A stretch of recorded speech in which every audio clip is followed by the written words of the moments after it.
सरकारि साख्रि लाग्रा गोसो गुदुं बिजाथिफोरनिसिम गले गले मिथिहोनाय दासान्दि आसाम सरकारनि एडीआर थामहिनबा आसाम डाइरेक्ट रिक्रुटमेन्टनि ग्रेड 3 आरो ग्रेड 4 नि साख्रिनि एप्लाइ खालामनाया सोलिगासिनो दं।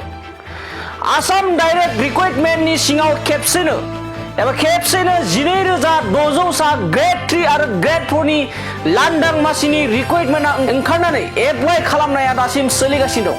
थांनाय 10 नभेम्बरनिफ्राय जागायनानै दासान्दि एप्लाइ खालामनाया सोलिगासिनो आरो फैगौ डिसेम्बर दाननि 29 खालाराव एडीआर एप्लाइ खालामनाया थुंगिगोन। थामहिनबा आसाम डाइरेक्ट रिक्रुटमेन्टनि एप्लाइ खालामनाया थुंगिगोन। मिथिनाय बायदिब्ला थांनाय बोसोरनि आसाम डाइरेक्ट रिक्रुटमेन्टनि गेजेरजों सरकारि साख्रिनि थिसनथाइ मोननाया गासिबो गोथार आरो गावनि नाजानायजों मोननाय। बेबायदिनो नैबे खेबावबो रायजो सरकारा आसाम डाइरेक्ट रिक्रुटमेन्टनि थिसनथाइखौ गोथार आरो गेबेङै सायख'नायनि गेजेरजों होनाय जागोनखौ मिथिहोनाय जादों।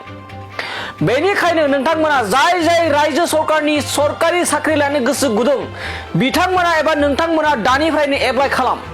बेखौ मिथिहोनाय मोजांदि एबा मिथिनाया मोजांदि एप्लाइ खालामनायनि थि समखौ सिस्टेम एबा नेमखान्थि बायदियै मोनफ्रोमबो हाप्तायाव समबारनिफ्राय सनिबारसिम फुंनि 10 बाजिनिफ्राय बेलासिनि एबा मोनाबिलिनि 5 रिंगासिम गेजेराव होनाय जागोन। नाथाय एप्लाइखौ माबोरै खालामगोन नोंथांमोना? एप्लाइ खालामनो थाखाय नोंथाङा गावनि एक्सेन्ट कार्डखौ थियारि खालामना लानाया मोजां एबा लाथारनांगोन।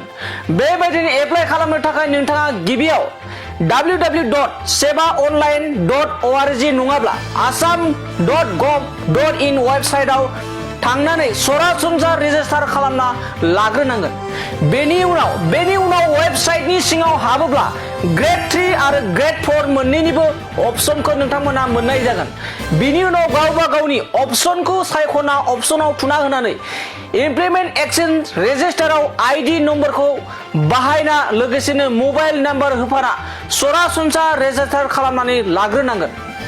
बेबायदिनो रेजिस्टार खालामखांनायनि उनाव सिङाव हाबथारनानै नोंथांनाव बिनाय माखासे डिटेल्सफोरखौ एबा फोरमान बिलाइफोरखौ नोंथाङा गावनि फोरमान लाइसिफोराव थानाय बायदिनो होनांगोन।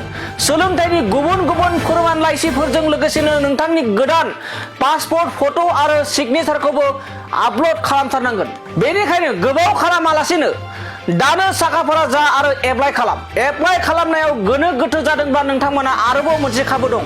बेनो जाहैबाय 9582390059। फिन फोरमायबावदों आं जानबुं नम्बरखौ 9582390056 जानबुं अनजिमायावबो आबुं नोंथाङा खौरां लाहरनो हागोन एबा फन खालामनानै आबुं मिथिनो हागोन। बाजाज कम्पानिनि बाइक सालायनो मोजां मोनग्राफोरनि थाखाय गोजोनथाव खौरां। बेसेन नाङाजासे 5 लिटार पेट्रल, गंनै हेलमेट, सीट कभार, 12 टाइम्स वाशिं कुपन मोननो हागोन।